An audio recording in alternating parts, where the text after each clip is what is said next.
அடுத்தபடியாக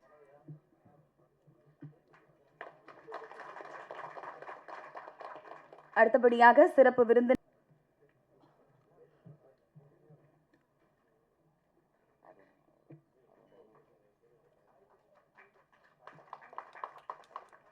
அடுத்தபடியாக நடிகர் ஆதவன் அவர்களை அன்போடு மேடைக்கு அழைக்கிறோம்.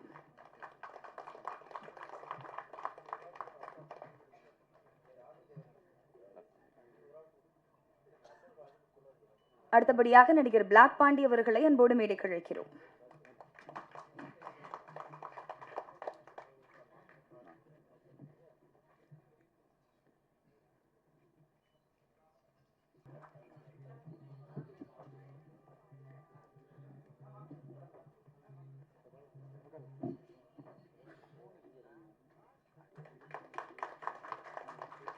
அடுத்தபடி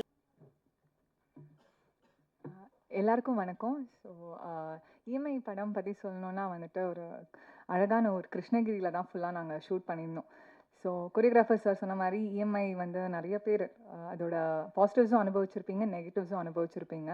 இந்த படம் மெயினாக வந்துட்டு இஎம்ஐயோட நெகட்டிவ்ஸ் வந்துட்டு கொஞ்சம் காமிச்சிருக்கோம். ஐ திங்க் இது வந்து ஒரு விழிப்புணர்ச்சியாகவே இருக்கும் நிறைய பேருக்கு பார்க்குறப்போ. பிகாஸ் எல்லாருமே எந்த அளவுக்கு நம்ம ஆசைப்படுறோன்னு ஒன்று இருக்குது, எந்த அளவுக்கு நம்மளால் பண்ண முடியும்னு ஒன்று இருக்குது. ஸோ இந்த படம் வந்துட்டு ஆசைப்படலாம், பட் அதுக்கான கொடுக்கலும் அதில் இருக்கணுன்றது வந்து இந்த படம் வந்து சொல்லும். So mostly negatives of EMI வந்துட்டு இது படம் காமிக்கும். ஸோ உங்களுக்கு தெரிஞ்ச சர்க்கிளில் யாராச்சும் வந்துட்டு அவங்க ஃபேமிலி வந்து கஷ்டப்படுறாங்க அப்படிலாம் இருந்துச்சுன்னா இஎம்ஐனால் நீங்கள் இந்த படத்தை போயிட்டு அவங்களுக்கு ஒரு விழிப்புணர்ச்சி கொடுக்கலாம். ஸோ அந்த மாதிரி ஒரு நல்ல படம் இது, நல்ல ஒரு கண்டென்ட். சதாசிவம் சார் வந்து எனக்கு இந்த கண்டென்ட் சொல்கிறப்போ எனக்கு ரொம்ப பிடிச்சிருந்துச்சு. ஸோ அதுக்கேற்ற மாதிரி சாருமே நிறைய ஹார்ட் ஒர்க் போட்டிருக்காரு இந்த படத்தில். ஸோ கண்டிப்பாக உங்கள் ஃபேமிலி அண்ட் ஃப்ரெண்ட்ஸ் எல்லாரையும் கூட்டிகிட்டு போயிட்டு இந்த படத்தை பாருங்கள், சப்போர்ட் பண்ணுங்கள். And thank you to all the media people வந்து எங்கள் படத்தை எங்களோட ஆடியோ லான்ச்க்கு வந்து சப்போர்ட் பண்ணதுக்கு. அண்ட் இவ்வளோ எஸ்டீம் கெஸ்ட்டுக்கு நடுவில் உட்கார்ந்து நினச்சா ஐ எம் ஸோ கிரேட்ஃபுல். நான் ஆக்சுவலி ஒரு பெரிய ஃபேன் வந்துட்டு பாக்யராஜ் சாரோட ஃபேன், பேரரசு சாரோட ஃபேன், அண்ட் தேவயானி மேம் எல்லாருக்கும் பயங்கரமான ஃபேன். அண்ட் பேரரசு சார் வந்து எனக்கு அப்பாவாக நடித்தது வந்துட்டு I feel so blessed for that. And இந்த ஆப்பர்ச்சுனிட்டி கொடுத்ததுக்கு Sadasivam sir thank you so much. And producer sir thank you so much to support. Thank you.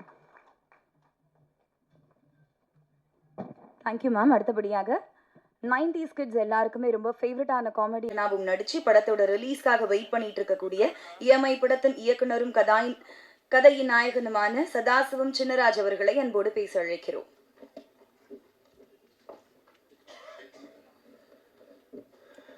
எங்கள் அழைப்பை ஏற்று வந்திருக்கும் பிரஸ் மீடியா யூடியூப் சேனல் நண்பர்கள் அனைவருக்கும் வணக்கம். சிறப்பு விருந்தினர்களாக எங்களை வாழ்த்த வந்திருக்கும் திரைக்கதை திலகம் இயக்குனர் கே பாக்யராஜ் சார் அவர்களுக்கும், இயக்குனர் ஏ வெங்கடேஷ் சார் அவர்களுக்கும், இயக்குனர் அரவிந்த்ராஜ் சார் அவர்களுக்கும், இயக்குனர் எஸ்ஆர் பிரபாகரன் சார் அவர்களுக்கும்,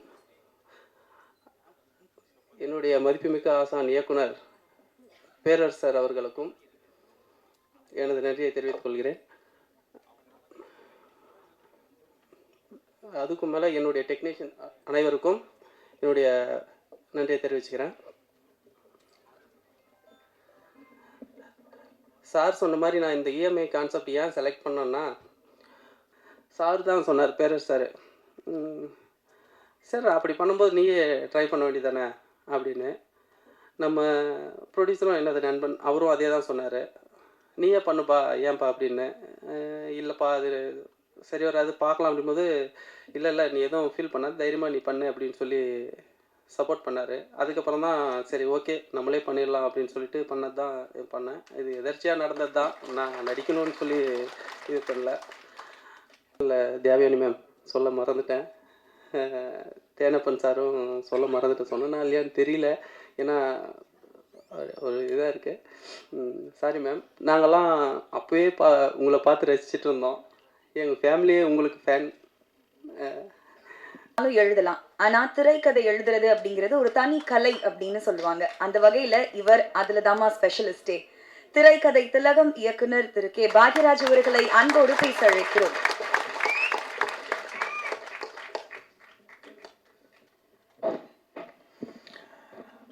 எல்லாரோட மைண்ட் வாய்ஸும் எனக்கு தெளிவாக புரியுது. அதனால் ரத்தன சுருக்கமாக முடிச்சுக்கிறதுக்கு ட்ரை பண்ணுறேன். அனைத்து பத்திரிகையாளர் நண்பர்கள், ஊடக நண்பர்கள், கீழே இருக்கிறவங்க, மேலே இருக்கிறவங்க எல்லாத்துக்கும் என்னுடைய பணிவான வணக்கம். இந்த இஎம்ஐ டைட்டில் சில நேரங்களில் டைட்டில் வச்சோம்னா முதல்ல புரியாது என்னென்னு. படம் பார்த்ததுக்கப்புறம் தான் இதுக்கு தான் இந்த டைட்டில் அப்படின்னு சொல்லி சிங்க் பண்ணி புரிஞ்சிக்க முடியும். சில நேரங்களில் படம் பார்த்ததுக்கப்புறம் சில டைட்டில் புரியாது, எதுக்கு இந்த டைட்டிலுக்கு இந்த படத்துக்கு என்னையா சம்மந்தம் அப்படிங்கிற மாதிரி இருக்கும் சில டைட்டில்கள். ஆனால் இதில் இவர் வச்ச டைட்டிலில் வந்து கதை, திரைக்கதை, வசனம் என்ன எதுங்கிறது எல்லாமே அந்த இஎம்ஐங்கிறதுல எல்லாமே வந்துருச்சு. யாரும் புதுசாக அதை பற்றி ஒருத்தருக்கு சொல்லணுங்கிற அவசியமே இல்லை. அந்தளவுக்கு அந்த டைட்டிலே எல்லா விவரமும் கொடுத்துட்டாரு.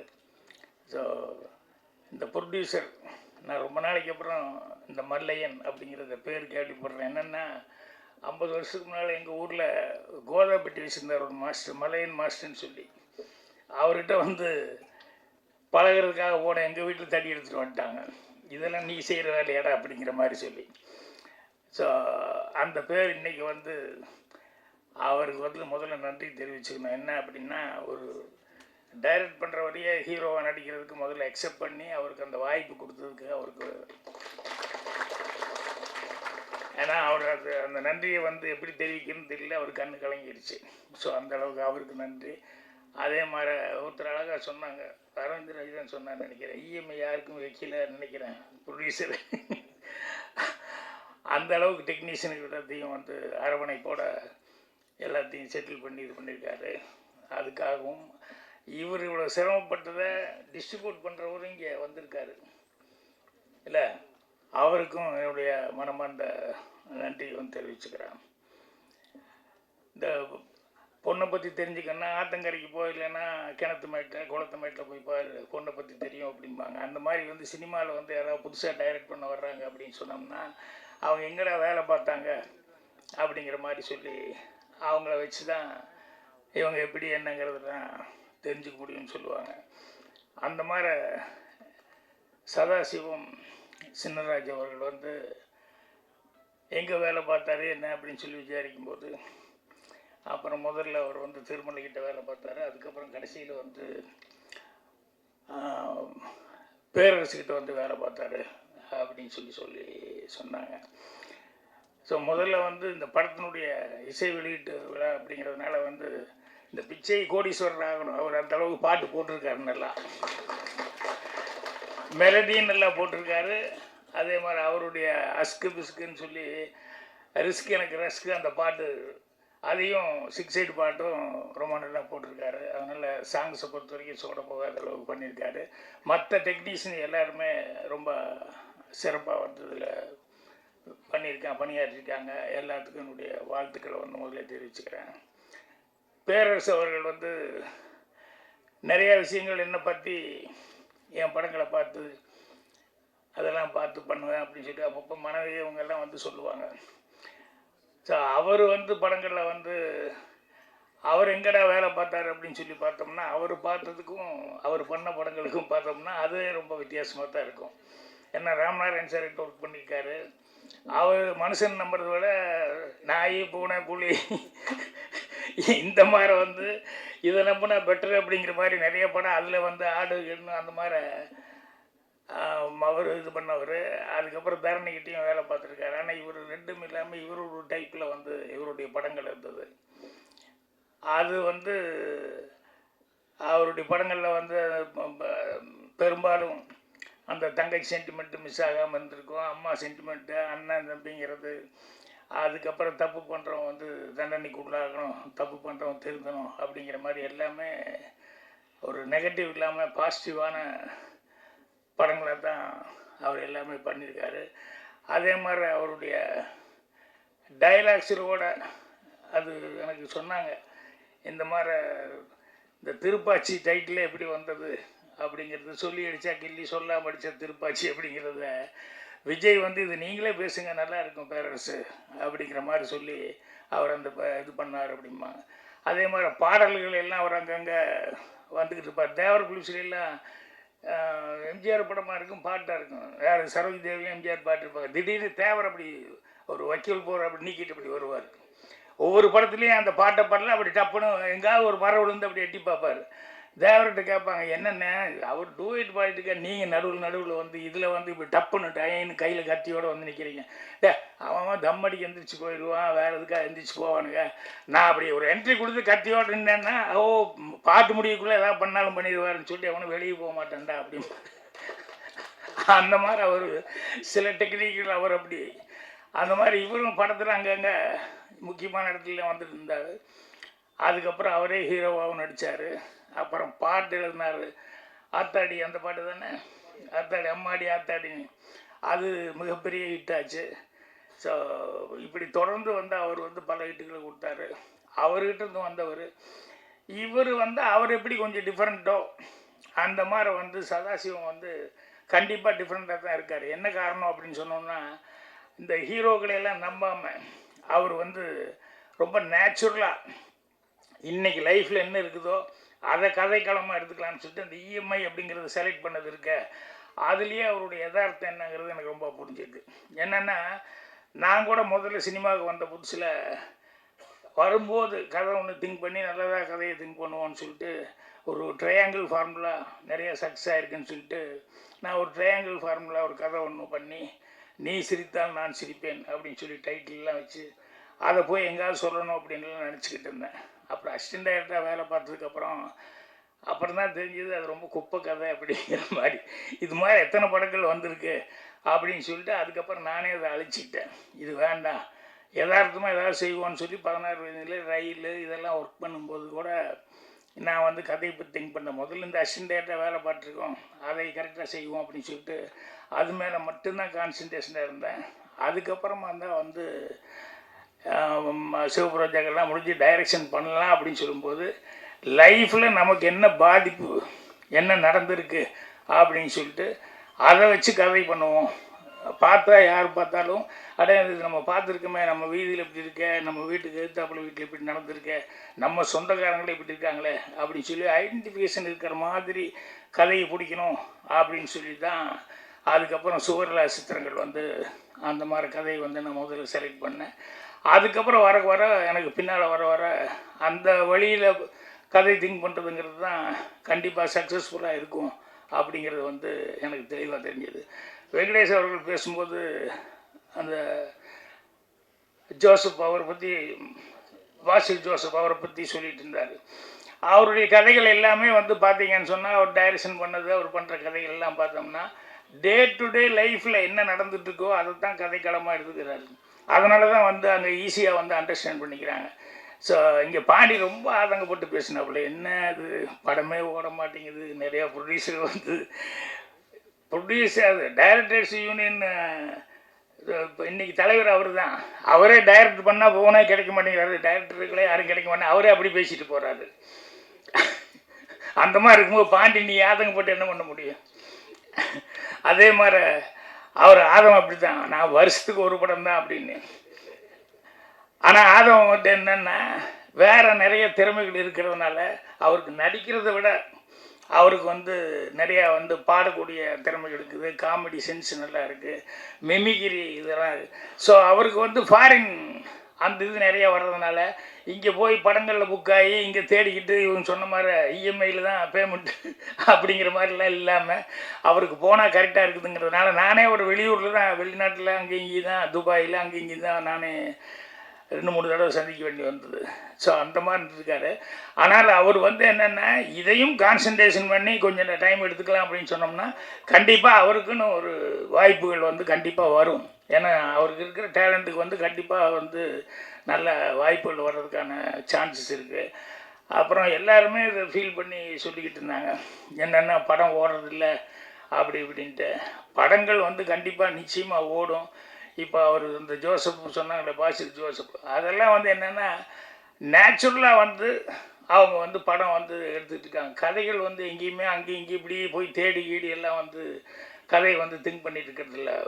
லைஃப்பில் என்ன நடக்குதோ அதை வச்சு தான் கதை பண்ணணும் அப்படின்னு சொல்லிட்டு அவங்க ஃபீல் பண்ணதுனால தான் அந்த கதைகள், மலையாளத்தில் இருக்கிற கதைகள் எல்லாம் குயிக்காகவும் எடுக்க முடியுது, ரொம்ப அவங்களுக்கு செட்டு போட வேண்டியது இல்லை, பிரம்மாண்டங்கள் அத்தியாவசியமாக தெரியல.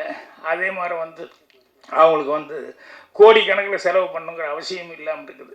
அதனால் இப்போ இவர் இந்த இஎம்ஐ அப்படிங்கிறத எடுத்துக்கிட்டு அவர் சொன்னார் ஹீரோ கிடைக்கல அப்படின்னா, ஹீரோ கிடைக்கலன்னா ஒன்றும் தப்பு ஒன்றும் இல்லை நீங்கள் நடித்தது. ஏன்னா நீங்கள் அந்த கேரக்டருக்கு உண்டான இயல்பாக தான் இருந்தீங்க. என்ன அந்த டூயட் பாடும்போது மட்டும் எனக்கு இந்த மாதம் இன்னும் இஎம்ஐ கட்டலையே, முடியுமா முடியாதான்னு டூயட்டில் கூட அந்த பொண்ணு அழகாக சிரிச்சுக்கிட்டு இருக்குது ஹீரோயின்.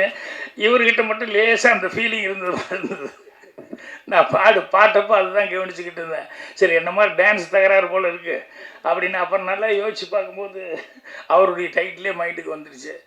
ஸோ அவர் வந்து முதல் தடவையாக வந்து அது செய்யும்போது வந்து ரொம்ப அவர் நம்மளை நம்பி கொடுத்துருக்காரு, நம்மளை நம்பி படம் போட்டிருக்காரு.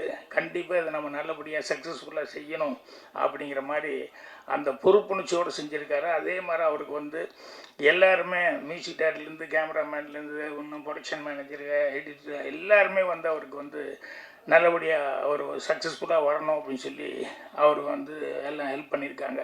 ஸோ அதை வந்து அவர் ரொம்ப மனசில் வர்றது தானே ஈஸியாக வெளியே சொல்ல முடியும். ஸோ அந்தளவுக்கு இது பண்ணியிருக்காரு. கண்டிப்பாக இப்படி ஒரு நல்ல தயாரிப்பாளர் கிடைச்சதுனால இவர் வந்து இந்த படம் வந்து ஏன்னா இஎம்ஐங்கிறது நேச்சுரலாக வந்து எல்லாருமே இதை பற்றி எல்லோரும் பேசினாங்க. இதில் இருக்கிறது என்ன ப்ளஸ்ஸு மைனஸ் எல்லாமே சொன்னாங்க. தேவயானி சொன்ன மாதிரி நல்லதும் இருக்குது கெட்டதும் இருக்குது. இது நல்லதாக எடுக்கிறதுன்னா நல்லதாக எடுத்துக்கலாம், கெட்டதாக எடுக்கிறது ஏன்னா லிமிட்டாக வாங்கி இதுக்குள்ளே நம்ம கண்ட்ரோலாக பண்ண முடியும் அப்படின்னு சொல்லி சொன்னோம்னா அது நமக்கு ஹெல்ப்ஃபுல்லாக இருக்கும். ஆசைப்பட்டுக்கிட்டு இப்போ அவரே டைரக்டரே பேசும்போது சொன்னார்ல, ஒய்ஃப் வந்து சொல்லிச்சு நான் அடுத்த இடம் உங்களோட காருக்குள்ள என்ன வரமாட்டேன் அப்படின்னு சொன்னால் அப்புறம் வேறு வழி இல்லை. புருஷன் கொண்டு போண்டாட்டிக்குள்ளே சண்டைன்னா என்ன பண்ணுவான், சரி போய் கையெழுத்து போட்டுருவோன்னு சொல்லி கையெழுத்து போடுவான், அப்புறம் மாட்டிக்குவான். அப்புறம் அவர் பேரை சொன்ன பொண்டாட்டி தான் பதில் சொல்லணும், அந்த பொண்டாட்டி தான் பதில் சொல்லி ஆகணும், வேறு என்ன பண்ணுறது.